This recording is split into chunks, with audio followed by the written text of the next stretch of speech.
Good morning. দেখো আমি পিসির বাড়িতে গেলাম সকালবেলার পরের দিন। আমার বাবু পিসার বাড়ির দোকানে যায়, সে কী করতেছে, একটু দুষ্টামি করতেছে। তারপর আমরা টিফিন খাই এসে যেতেছি আমি পিসার টিফিনের বাড়ি ঠান্ডা ঠান্ডা লইয়া একটু ঘুরে গিয়ে এলাম। তারপরে আয়া খাওয়া দাওয়া করে যাইতেছি গিয়ে আমার কাকুর বাড়িতে আনন্দনগর। পিসি, আমি, আমার ভাইয়ের মেয়ে, মা, বাবু গায়ে দুধটা গেলাম। বাবু ঘুমাই গেছিলো ঠান্ডা হয়ে। তারপরে বাইরের দৃশ্যটা একটু দেখো, কি গরম রৌদ্রটা।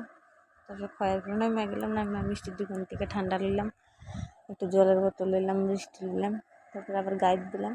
এটা হচ্ছে খয়ারপুর ব্রিজ, পুরান বাজার কয় দেয় এটা, এটা 14 মন্দির। তারপরে কাকুর বাড়িতে গেলাম, গায়ে খাওয়া দাওয়া করলাম, স্নান টান করলাম।